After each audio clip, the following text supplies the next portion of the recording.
अज्ञानतिमिरान्धस्य ज्ञानञ्जनशलाकया चक्षुरुन्मिलितं येन तस्मै श्रीगुरुवे नमः। श्री चैतन्य चरितमृत मध्य लीला अध्याय 6 सार्वभौम भट्टाचार्य की मुक्ति।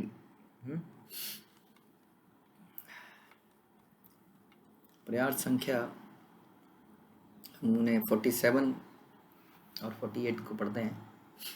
तो अब ये स्थिति है, जैसा आपने सुना कि महाप्रभु को होश आ गया है और सार्वभौम भट्टाचार्य किसी न किसी तरह से उनको अपना सीनियर मान रहे हैं, क्योंकि वो संन्यास आश्रम है और वो गृहस्थ आश्रम है।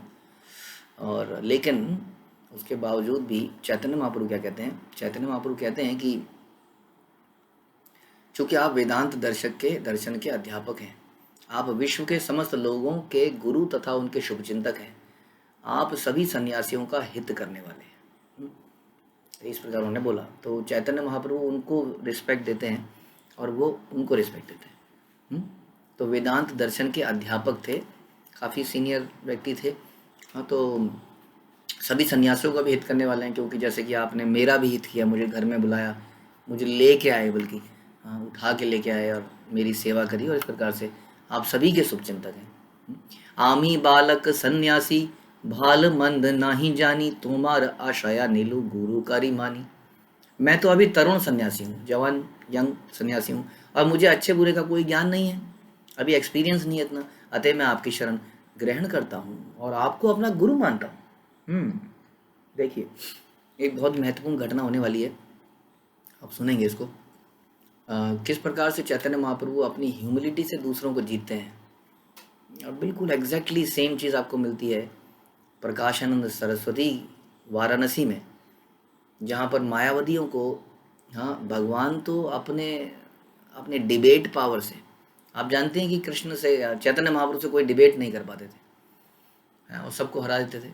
वो चाहते तो सबको हरा सकते थे, लेकिन उन्होंने तो हराना नहीं था, उन्होंने जीतना था, उनके हृदयों को जीतना था। इसलिए प्रकाशानंद सरस्वती के यहाँ पर भी जब वो अपना प्रवचन करते हैं तो उसके पहले बड़े ही विनीत भाव में वहाँ वो उनके बिल्कुल ऐसी जगह में बैठ जाते हैं जहाँ पे पैर धोए जाते हैं, उनको बुलाया जाता है, उनसे पूछते हैं वो आउट ऑफ क्यूरोसिटी कि आप कौन हैं, आप यहाँ क्या कर रहे हैं। तो बड़े विनीत भाव से धीरे धीरे धीरे वो अपने पत्ते खोलते हैं और ऐसे तर्क देते हैं कि वो सारे सबका हृदय जीत लेते हैं। और वैसे ही यहाँ पर सार्वभौम भट्टाचार्य को भक्त बनाने से पहले बहुत ही विनीत भाव से वो उनको एड्रेस करते हैं कि आप सभी के वास्तव में आप जगत गुरु हैं, मैं यंग हूँ, मैं कुछ जानता ही नहीं कुछ, तो मैं आपको अपना गुरु मानता हूँ, आप बोलिए।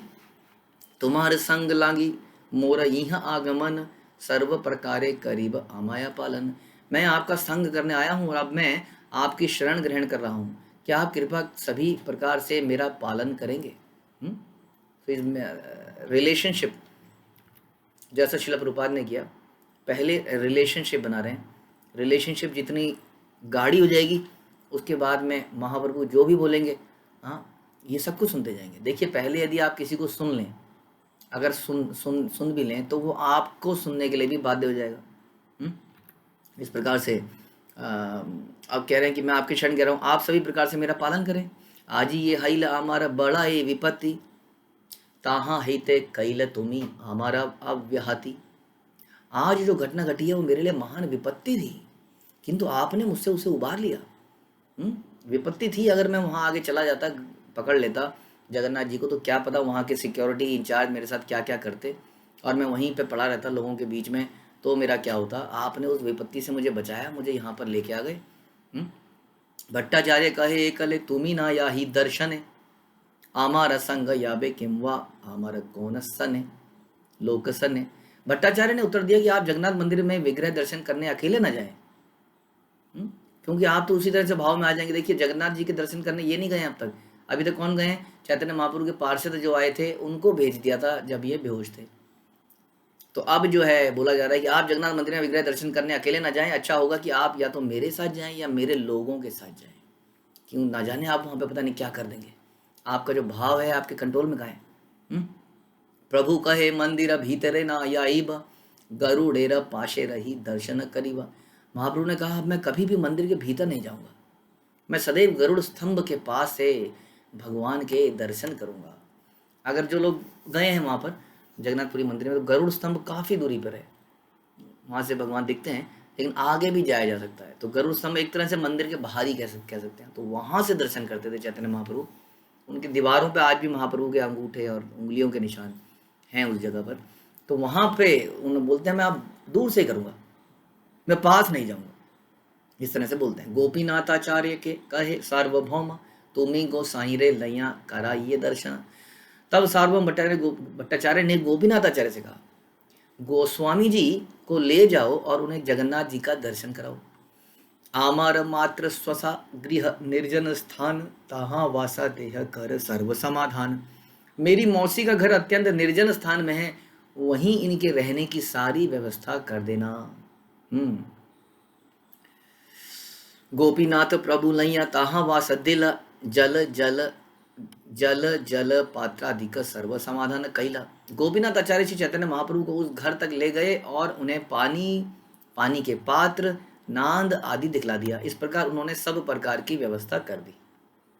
आर दिन गोपीनाथ प्रभु स्थाने किया, शय्योत्थान दर्शन कराई ललैया।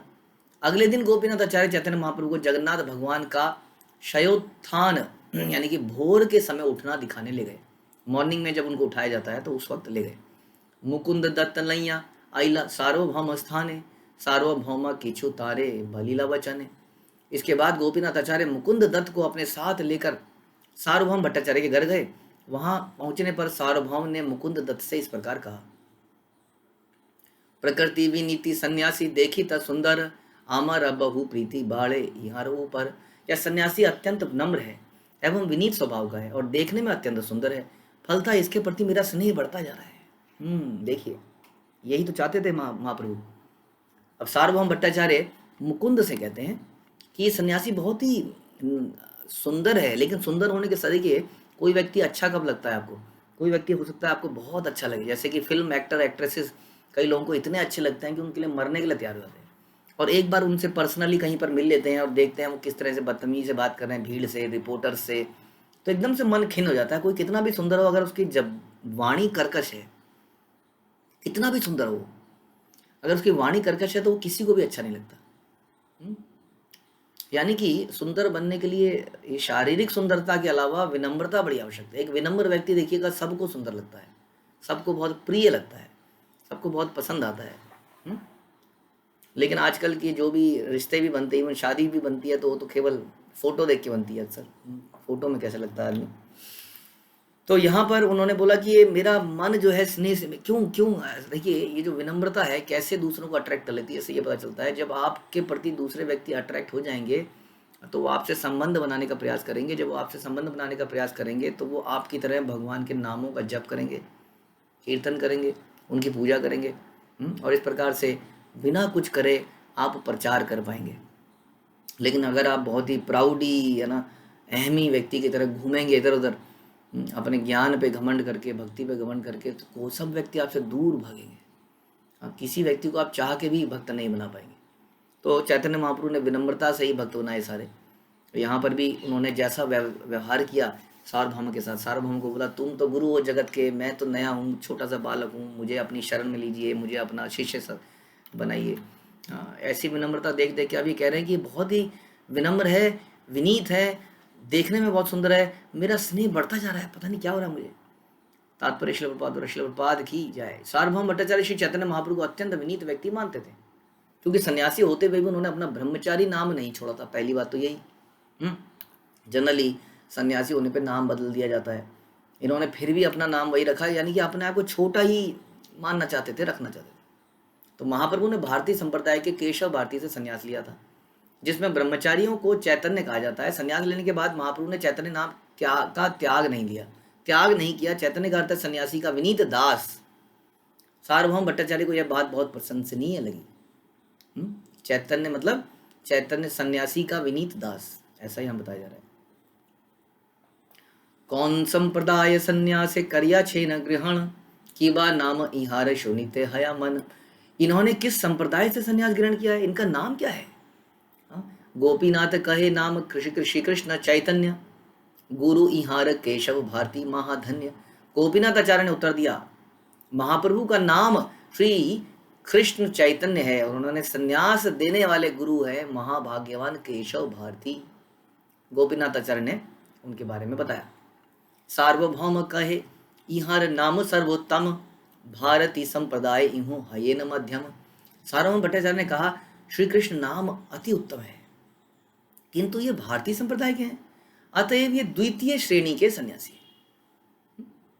जैसे कि ब्राह्मणों में भी श्रेणियां होती हैं, अव्वल दर्जे के ब्राह्मण, सेकंड कैटेगरी, थर्ड कैटेगरी, तो सन्यासियों में भी ये कैटेगरीज पाई जाती हैं। लेकिन ये सारी एक्चुअली में देखिए, इसमें भी आदमी की व्यक्तिगत उपलब्धि या उसकी व्यक्तिगत भक्ति के आधार पर ये नहीं डिवीजन किया जा रहा है। ये डिवीजन किया जा रहा है किसने कहाँ से संन्यास ले लिया या कोई कहाँ पर पैदा हो गया। हाँ, तो ये देहात्म बुद्धि है, जैसा हम अक्सर बोलते हैं कि व्यक्ति का पता चलता है उसके पर्सनल भक्ति भाव से, ना कि वो कौन से गुरु का शिष्य है। कोई व्यक्ति बहुत बड़े गुरु, हम कहते हैं गुरु महाराज के शिष्य हैं, लेकिन हमारी स्थिति क्या है, वो अगर हम उनके शिष्य हैं तो महान थोड़ी बन गए, उनके दास बन गए। लेकिन हम सोचने लगते हैं हम फलाने के शिष्य हैं, हम फलाने के ये हैं गाइडेंस में, हम फलाने के हैं, तो उसका मतलब ये थोड़ी हो गया कि हम महान हो गए। तो लेकिन ऐसा कुछ प्रचलन है जगत में, तो ये बोले कि ये तो द्वितीय श्रेणी के हैं। गोपीनाथ कहे इहार नाही ब्रह्मापेक्षा, अतएव बड़ संप्रदाय नाही का अपेक्षा। गोपीनाथ आचार्य ने उत्तर दिया श्री कृष्ण चैतन्य महाप्रभु किसी बाहरी औपचारिकता पर निर्भर नहीं है। हाँ, उन्हें किसी श्रेष्ठ संप्रदाय से संन्यास ग्रहण करने की आवश्यकता ही नहीं है, और वाकई में हम किसी को भी नहीं है। हाँ, हमें केवल एक प्रमाणिक गुरु परंपरा में होना आवश्यक है, और उसी के अंतर्गत हम अपनी अपनी सेवाओं में लगे रहें, अपने अपने गुरु को प्रसन्न करने में लगे रहें। इसकी कोई आवश्यकता नहीं है कि हमारा गुरु क्या है, कितना बड़ा व्यक्ति है। ऑलरेडी हमारे गुरु जगत गुरु शिला प्रभुपाद हैं, और क्या चाहिए आपको। लेकिन फिर भी हम कभी इसके पास जाएंगे, कभी उसके पास जाएंगे, किसी इन्फ्लुएंशियल आदमी के अंडर में जाने का प्रयास करेंगे। तो ये जो चरित्र है ये प्रॉब्लमेटिक है। भक्ति के लिए आपके पास पुस्तकें हैं, सेवा के लिए आपके पास भक्त हैं, ये इनफ होना चाहिए। अपने गुरु के इंस्ट्रक्शन का फॉलो कीजिए, भक्तों को सेवा कीजिए, शास्त्रों को पढ़िए जो प्रभुपाद ने दिए हैं, उसके अलावा कुछ करने की आवश्यकता नहीं है। तो उन्होंने कहा श्री कृष्ण चैतन्य जो है किसी प्रकार की बाहरी औपचारिकता पर निर्भर नहीं है। तुम कह रहे हो उन्होंने इनसे संन्यास लिया, इनसे संन्यास लिया, द्वितीय श्रेणी के हैं, उन्हें किसी उच्च श्रेणी से संन्यास लेने की जरूरत ही नहीं है। श्री चैतन्य महाप्रभु ने भारतीय संप्रदाय से संन्यास ग्रहण किया था, जो शंकराचार्य की परंपरा से संबंधित है। शंकराचार्य ने अपने सन्यासी शिष्यों के नामों का प्रचलन किया, जिसकी संख्या 10 है। इनमें से देखिए तीर्थ आश्रम, ये सारे तीर्थ आश्रम और सरस्वती सर्व प्रमुख माने जाते हैं। तो मतलब कि इन्होंने जो कैटेगराइज किया है कि अगर कोई तीर्थ से कोई जिसका गुरु महाराज जिसके तीर्थ होंगे, मतलब जो सन्यास आश्रम किसी तीर्थ के उस नाम में जाएगा, तो वो प्रथम श्रेणी का हो गया। तीर्थ आश्रम, हाँ, सरस्वती, और श्रृंगेरी मठ में सरस्वती प्रथम है, भारती द्वितीय है, और पूरी तृतीय श्रेणी की उपाधियां मानी जाती हैं। तो सबका थोड़ा थोड़ा अलग है। जिन श्री सन्यासी ने तत्वमसी सूत्र को ठीक से समझ लिया है, जो गंगा यमुना सरस्वती के संगम में स्नान करता है, वह तीर्थ कहलाता है। जो व्यक्ति संन्यास लेने को आतुर है, संसारिक कार्यों से विरक्त रहता है, और जिसे भौतिक सुख की किसी प्रकार की इच्छा नहीं है, जो जन्म मरण के चक्र से बच गया है, वह आश्रम कहलाता है। जो सन्यासी सुंदर एकांत वन में निवास करता है और सारी भौतिक इच्छाओं से मुक्त है, वो वन कहलाता है। जो सन्यासी सदैव जंगल में रहता है और स्वर्ग में नंदन कानन में रहने की इच्छा से भौतिक जगत के सारे संबंधों को त्याग देता है, वह अरण्य कहलाता है। जो व्यक्ति भगवत गीता का अध्ययन करते हुए पर्वत पर रहता है और जिसकी बुद्धि स्थिर है, वह गिरी कहलाता है। जो व्यक्ति हिंसक पशुओं की चिंता न करते हुए सर्वोच्च दार्शनिक चिंतन प्राप्त करने के उद्देश्य से बड़े बड़े पर्वतों में रहता है, वह पर्वत कहलाता है। यह सोचकर कि भौतिक संसार निरर्थक है। जिस सन्यासी ने परम सत्य रूपी सागर में गोते लगाकर ज्ञान रूपी कुछ अमूल्य रत्न इकट्ठे कर लिए, हाँ, ज्ञान के रत्न, और सन्यासी के विधि विधानों के से कभी भी पदभ्रष्ट नहीं होता है, वह सागर कहलाता है। जो व्यक्ति शास्त्रीय संगीत कला में दक्ष होकर उसका अनुशीलन करता है और जो भौतिक आसक्ति से पूर्णतया दूर रहता है, वह सरस्वती कहलाता है। सरस्वती संगीत तथा विद्या की देवी हैं और वे एक हाथ में वीणा धारण करती हैं। जो सन्यासी आध्यात्मिक उत्थान के लिए संगीत में लगा रहता है, वह सरस्वती कहलाता है। पूर्ण शिक्षित एवं सभी प्रकार के अज्ञान से मुक्त तथा दुख में भी दुखी न रहने वाला व्यक्ति भारती कहलाता है। जो परम ज्ञान में दक्ष होता है वो परम सत्य के पद पर स्थित रहकर परम सत्य की व्याख्या में लगा रहता है, पूरी गलत है। आप कहेंगे इनमें डिफरेंस कैसे पता चलेगा? हाँ, तो डिफरेंस पता करने की जरूरत नहीं है। हाँ, इसीलिए अभी तो बता रहे हैं हम आपको। कैसा भी नाम पड़ जाए हमारा, नाम से तो नहीं, हमारे भी कितने बड़े बड़े नाम पड़े हैं, है ना, भगवान के नामों पे हमारे नाम पड़ गए हैं, तो हम भगवान थोड़ी बन गए हैं, दास ही हैं। जो हमारे ग्लोरियस नाम है वो तो भगवान के नाम है। हम तो, हमारा नाम तो केवल दास है, उसका दास, हाँ, इसका दास, तो ये हम तो केवल दास ही हैं। तो इसलिए ये बहुत ज़्यादा जरूरी नहीं है हमारे लिए। इन सारे सन्यासियों की सहायता के लिए ब्रह्मचारी रहते हैं, जिसका वर्णन इस प्रकार है। अभी ब्रह्मचारियों के बारे में बता रहे हैं। जो अपने असली स्वरूप को पहचानता है, अपने विशिष्ट कार्यों में दृढ़ रहता है, आध्यात्मिक ज्ञान में सदैव सुखी रहता है, वह स्वरूप ब्रह्मचारी कहलाता है। ठीक है। ब्रह्म ज्योति का ज्ञाता, नित्य योगाभ्यास करने वाला प्रकाश ब्रह्मचारी कहलाता है। जो परम ज्ञान प्राप्त करके सदैव परम सत्य ज्ञान असीम तथा ब्रह्म ज्योति का सदैव ध्यान करता है, सदैव अपने आप को दिव्य आनंद में रखता है, आनंद ब्रह्मचारी कहलाता है। जो पदार्थ और आत्मा का भेद जानता है, जो भौतिक विकारों से व्याकुल नहीं होता, जो असीम अव्यय कल्याणप्रद ब्रह्म ज्योति का ध्यान करता है, वह प्रथम कोटि का विद्वान ब्रह्मचारी होता है, वह चैतन्य कहलाता है। जब सार्वभौम भट्टाचार्य गोपीनाथ आचार्य से श्री चैतन्य महाप्रभु के संन्यास के बारे में जिज्ञासा कर रहे थे, तो उन्हें उनका प्रथम नाम श्री कृष्ण तो अच्छा लगा, किंतु चैतन्य उपनाम अच्छा नहीं लगा, क्योंकि यह भारतीय संप्रदाय के ब्रह्मचारी का नाम है, जैसा अभी हमने सुना। हाँ, तो कहना मतलब कि सन्यासी अपना ब्रह्मचारी नाम त्याग देता है। तो किंतु चैतन्य उपनाम अच्छा नहीं लगा, इसलिए उन्होंने सुझाव दिया कि महाप्रभु को सरस्वती संप्रदाय में उन्नति कर देनी चाहिए। किंतु गोपीनाथ आचार्य ने इंगित किया कि महाप्रभु की बाहरी औपचारिकता पर निर्भर नहीं है, तो उन्होंने कहा ये तो जिस तरह के ये शारीरिक लक्षण ये दिखाते हैं, इनका प्रमोशन कर देना चाहिए। उन्होंने कहा इनको प्रमोशन की आवश्यकता नहीं है। गोपीनाथ आचार्य को पूर्ण विश्वास था कि चैतन्य महाप्रभु स्वयं कृष्ण है, अतएव किसी बाहरी औपचारिकता या विधान से स्वतंत्र हैं। यदि कोई शुद्ध भक्ति करना चाहता है तो उसे भारतीय सरस्वती जैसी उपाधियों से युक्त श्रेष्ठता की आवश्यकता नहीं रहती। भट्टाचार्य कहे इहार प्रौढ़ यौवन के मते संन्यास धर्म हईबे रक्षण। भट्टाचार्य ने पूछा, श्री चैतन्य महाप्रभु तो अपनी पूर्ण यौवनावस्था में है, वे संन्यास के नियमों का पालन किस प्रकार कर पाएंगे? इतनी यंग एज में ये व्यक्ति सन्यासी बन गया है, और हाल चाल भी थोड़े ऐसे लग रहे हैं, नाचना गाना थोड़ा का ये जो प्रोसेस है, इसमें तो ऐसा लग रहा है कि ये बच नहीं पाएगा, अपने संन्यास आश्रम को रख नहीं पाएगा। निरंतर यहाँ के वेदांत सुनाइबे, वैराग्य अद्वैता मार्ग प्रवेश कराइबे। मैं इन्हें निरंतर वेदांत दर्शन सुनाऊंगा। देखिए, अब उन्हें लगा कि मुझे इनकी रक्षा करनी चाहिए, हाँ, मुझे इनको कोई ज्ञान देना चाहिए, ताकि ये बच्चा जो है अपनी रक्षा कर सके। ये थोड़ा सा सहजिया टाइप कुछ लग रहा है मुझे, कुछ नाचना गाना करता रहता है। मैं इसको वेदांत दर्शन सुनाऊंगा। ये लोग वेदांत दर्शन को सर्वश्रेष्ठ मानते हैं और कीर्तन नृत्य इत्यादि को वेस्ट मानते हैं, जैसा कि प्रकाशानंद सरस्वती ने भी कहा चैतन्य महाप्रभु से कि तुम क्यों नाचते रहते हो, तुम तो भारतीय संप्रदाय के सन्यासी हो, नाचते गाते क्यों रहते हो? एक सन्यासी कोई क्या ही शोभा देता है? तब वो बोलते हैं कि मेरे गुरु ने मुझे बोला है कि तुम मूर्ख हो। चैतन्य महाप्रभु बोलते हैं, मेरे गुरु ने बोला तुम मूर्ख हो, तुम्हें केवल ये कृष्ण हरे कृष्ण मंत्र का जाप करना है। जपीते जपीते हाइला पागल, और इसको जपते जपते मैं पागल हो गया हूँ। हाँ, तो इस तरह से उन्होंने प्रकाशानंद को फिर एक एक करके ज्ञान दिया। अब यहाँ पर भी एक नया प्रोसेस चालू हो रहा है। तो उन्होंने बोला मैं इन्हें वेदांत दर्शन सुनाऊंगा, जिससे वे अपने वैराग्य में स्थिर रहें और इस तरह अद्वैत मार्ग में प्रवेश कर सकें। अद्वैत मार्ग होता है जहाँ पर भगवान और जीव अलग अलग नहीं है। द्वैत है जहाँ पर जीव अलग है और भगवान अलग है। अद्वैत मतलब हम भी नमो नारायण, हम भी नारायण हैं, बस अभी हम दरिद्र नारायण हैं, इस देह में फंसे हुए हैं। इस देह से निकलते ही हम नारायण बन जाएंगे, बिल्कुल चतुर्भुज उसमें आ जाएंगे। पता लगा वहाँ पे 4 हाथों से यमराज से पिटाई कर रहे हैं। चतुर्भुज तो नहीं बने, लेकिन 4 हाथों से पिटाई जरूर हो रही है। वैतरणी नदी में तैर रहे हैं, बहुत अच्छी नदी है जहाँ पे मल है, मूत्र है और पता नहीं क्या क्या है, उसमें हम स्विमिंग कर रहे हैं। तो ऐसा तो नहीं है बिल्कुल कि हम जो है शरीर का त्याग करते ही नारायण बन जाएंगे। हाँ, तो ये लोग कहते हैं कि अद्वैत फिलॉसफी इसी को कहते हैं।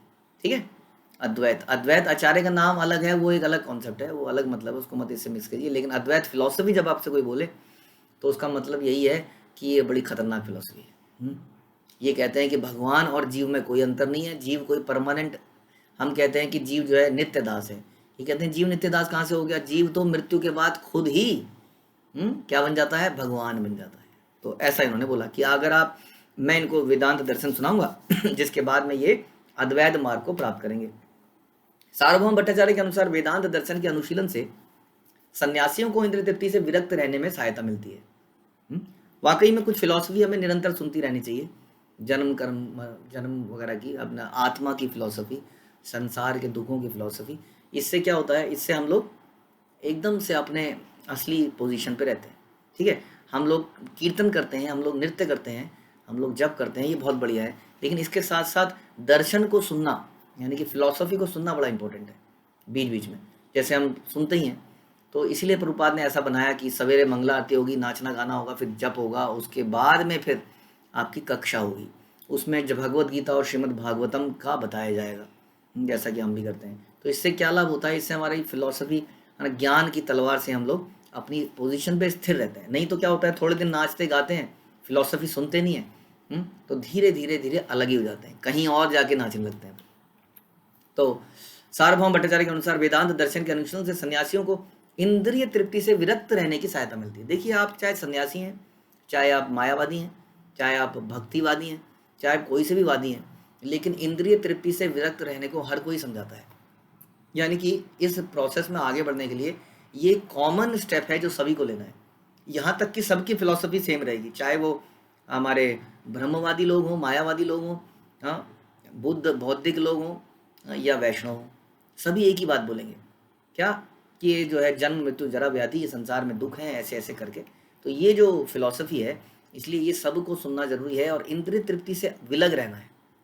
हर कोई ये बताता है कि जितना आप यहाँ पर भोगने का प्रयास करेंगे उतना ही फंसते चले जाएंगे। तो ये कॉमन फिलॉसफी सब में मिलेगी, तो ये भी वही कह रहे हैं। इस तरह सन्यासी अपने कौपीन की मर्यादा रक्षा कर सकता है। मनुष्य को इंद्रिय निग्रह के साथ मन निग्रह का अभ्यास करना चाहिए। वास्तव में इंद्रिय निग्रह और मन निग्रह एक ही चीज है, क्योंकि मन के निग्रह से ही, मन के वश में आने से ही इंद्रियां वश में आती हैं। तो लेकिन फिर भी मन वश में नहीं भी है हमारा, तो भी हम इंद्रिय निग्रह करते हैं। कैसे कि हमारा मन तो करता है कि हम बहुत कुछ खा जाएं, लेकिन फिर भी हम जीभ में वही डालते हैं जो भगवान का प्रसाद हो, है ना। इस तरह से हम जबरदस्ती काइंड ऑफ फोर्सिंग करते हैं, हम फोर्स करते हैं अपनी इंद्रियों को, और धीरे धीरे वो प्यूरिफाई हो जाती हैं। तो मनुष्य को अपनी वाणी, मन, क्रोध, जीव, उदर और उपस्थ, इन 6 वेगों का दमन करना होता है, तभी वह भगवत भक्ति को समझ सकता है और आदर्श सन्यासी बन सकता है। इसके लिए ज्ञान का अनुशीलन तथा वैराग्य आवश्यक है। भौतिक इंद्रिय तृप्ति में लिप्त रहकर संन्यास आश्रम की रक्षा नहीं करी जा सकती। मैं तो कहूँगा कि किसी भी आश्रम की रक्षा नहीं करी जा सकती। भौतिक इंद्रियों में लिप्त रहकर आप अपना गृहस्थ आश्रम का भी रक्षा नहीं कर सकते। हम गृहस्थ आश्रम में गृह मेधी बन जाएंगे, हम केवल भोग करेंगे गृहस्थ आश्रम में, जहाँ हमारी पत्नी बढ़िया बढ़िया थाली में बढ़िया बढ़िया खाना बना के लाएगी और हम नई नई डिशेस की इच्छा करेंगे, वो नई नई डिश बनाएगी, सीखेगी यूट्यूब में और आपको अपने स्वामी परमेश्वर को खिलाएगी। तो इस प्रकार से ये जो है इंद्रिय तृप्ति में हम लोग गृहस्थ आश्रम में भी फंस सकते हैं, और बल्कि ज़्यादा फंस सकते हैं, क्योंकि हमारे पास धन भी है, हमारे पास घर भी है, जिसके अंदर कोई नहीं देखता हमें। हम उस घर के अंदर क्या कर रहे हैं कोई देखता है? कोई नहीं देख रहा है कि हम घर के अंदर क्या कर रहे हैं। सन्यासी और ब्रह्मचारी तो मंदिर में रहते हैं, आश्रम में रहते हैं, सब लोगों की नज़र में रहते हैं। एक गृहस्थ व्यक्ति जो है घर की चारदीवारी के अंदर रहता है, जहाँ कोई नहीं जानता कि वो क्या कर रहा है। इस प्रकार बहुत बड़ा खतरा है गृहस्थ आश्रम में भी इंद्रिय तृप्ति का। सार्वभौम भट्टाचार्य ने सुझाया कि वैराग्य की शिक्षा से चैतन्य महाप्रभु को प्रौढ़ तरुणावस्था की इच्छाओं से बचाया जा सकता है, क्योंकि अभी वो यंग है तो उनके अंदर कई तरह की इच्छाएं आएंगी। ऐसा ना हो जाए कहीं अपने संन्यास आश्रम को ही छोड़ दें और कहीं पे जाके किसी कन्या से विवाह कर लें। तो इसलिए मैं इनको वेदांत दर्शन सुनाऊंगा। कोई प्रॉब्लम नहीं है वेदांत दर्शन, लेकिन अपने आप में कंप्लीट नहीं है, या है उसकी व्याख्या गलत तरीके से करिए, जैसा आगे पता चलेगा। कहे न यदि पुनरपि योग पट्ट दिया, संस्कार करिया उत्तम संप्रदाय अनिया। तब सार्वभौम भट्टाचार्य ने सुझाया, यदि श्री चैतन्य महाप्रभु चाहें तो मैं उन्हें गेरुआ वस्त्र प्रदान करके उन्हें पुनः संस्कार करा के उच्च कोटि के संप्रदाय में ले जाऊंगा। ये देखिए, कई बार आपको ऐसा बोलेंगे, और ऐसा तो मैं अक्सर देख रहा हूँ। इस्कॉन के कुछ भक्त हैं जो कि वृंदावन में जाते हैं, हाँ, जब उन्हें लगता है कि अब बहुत हो गया यहाँ पर, इस संसार में क्या है, वृंदावन चलते हैं। तो मैंने ऐसे इनवेरिएबली बहुत सारे लोग देख लिए जो वृंदावन गए और वृंदावन में उनका दिमाग किसी ने घुमा दिया। वहाँ जाके बोला कि तुम क्या ये तो ठीक है, तुम यहाँ तक आ गए, लेकिन यहाँ के आगे नहीं बताएंगे प्रभुपाद आपको, उसके आगे हम बताएंगे, गोपियों के बारे में आपको हम बताएंगे। तो वहाँ जाते हैं, धीरे धीरे सुनते हैं और अपनी दीक्षा करा लेते हैं, अपना नाम बदल लेते हैं। और सारा प्रोसेस ही चला जाता है। इस प्रकार से गुरु त्याग हो जाता है। हाँ, कभी भी जब आपने एक वैधानिक, एक वैद्य गुरु परंपरा में दीक्षा ली होती है तो आप गुरु का त्याग नहीं कर सकते। गुरु का त्याग करने के बड़े ही विशिष्ट कारण हैं। वो कारण भी आज जब वो गुरु जो है उस परंपरा से नीचे गिर गया हो, उस परंपरा ने ही उसको निकाल दिया हो। लेकिन अब जो सिस्टम है लेटेस्ट जो है, अब तो ये कहा जाता है कि अगर बाई चांस कभी ऐसा भी हो जाए तो भी जब आपने दीक्षा ली थी तो एक वैलिड परंपरा के अंदर ली थी, इसलिए आपको दोबारा लेने की जरूरत कभी है ही नहीं। अगर वैलिड परंपरा में है तो 4 परंपराएं वैलिड है, आप जानते हैं। हाँ, अगर आपकी दीक्षा बचपन में ही आपके मम्मी पापा ने कभी करा दी थी या कुछ हो गया था तो वो दीक्षा तभी वैलिड मानी जाएगी जब वो इन 4 परंपराओं में होगी। आप पूछ सकते हैं कि क्या आपकी परंपरा रुद्र संप्रदाय की है या चार कुमार की है या श्री संप्रदाय है या ब्रह्मा जी की संप्रदाय, माधवाचार्य संप्रदाय। इनमें से यदि एक है तभी उसको वैलिड माना जाएगा, और अगर है तो उसमें गुरु त्याग नहीं करना चाहिए, बिल्कुल ये रिकमेंडेड नहीं करा जाता है। ठीक है, तो यहाँ पर ये कह रहे हैं कि मैं इसको दोबारा से सारा संस्कार करा दूंगा।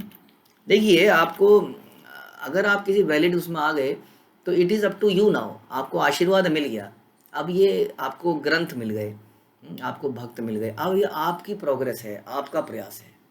सब कुछ केवल आशीर्वाद से थोड़ी हो जाएगा।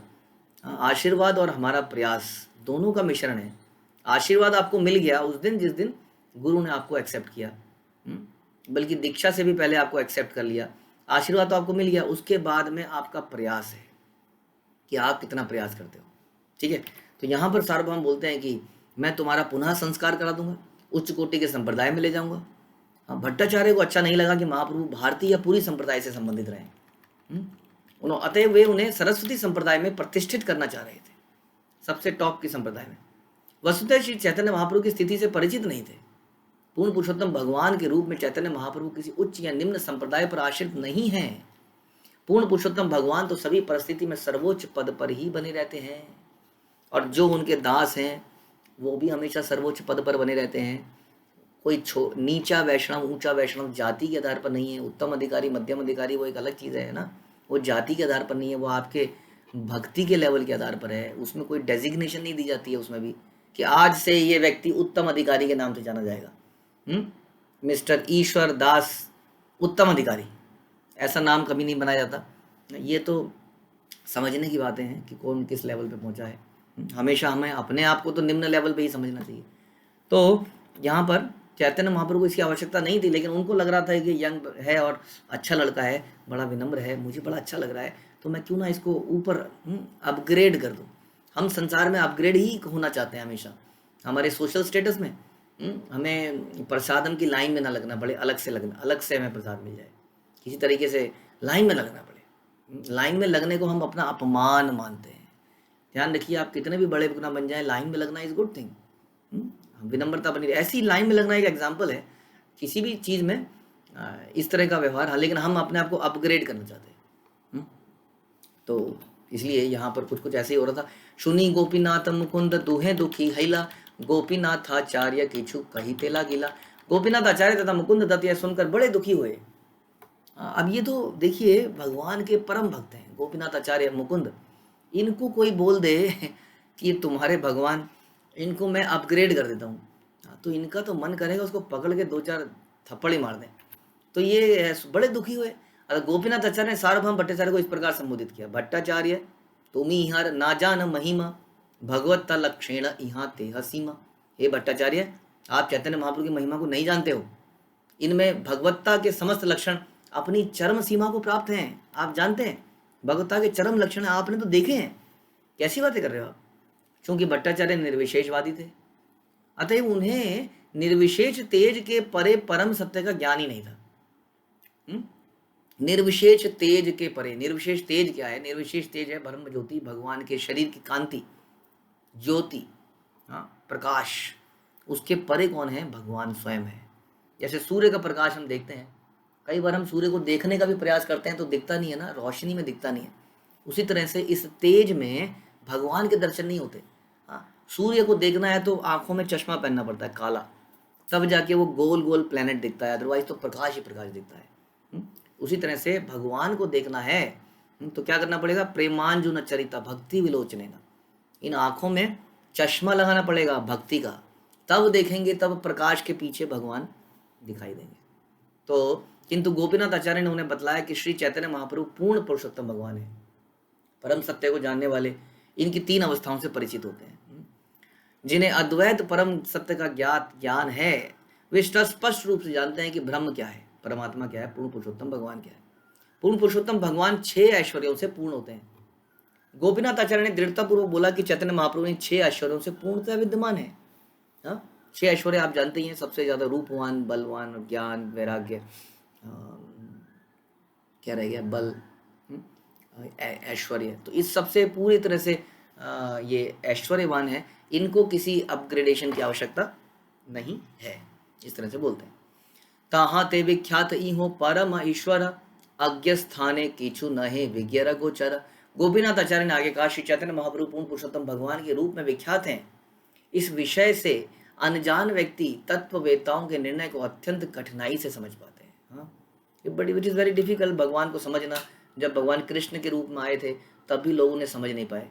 कोई उन्हें माखन चोरी कैसे कर सकते हैं, वस्त्र चोरी कैसे कर सकते हैं, ये सब कैसे कर सकते हैं, गोपियों के साथ नृत्य कैसे कर सकते हैं। इस तरह से राम बन के आए तो भी लोगों ने कहा ये तो साधारण बालक है, अयोध्या का राजा है, अपनी पत्नी को इस तरह से किसी के कहने पर निकाल दिया, अपनी पत्नी के जाने पर धर धर करके रोता रहा, ढूंढता रहा, क्या भगवान हो सकता है।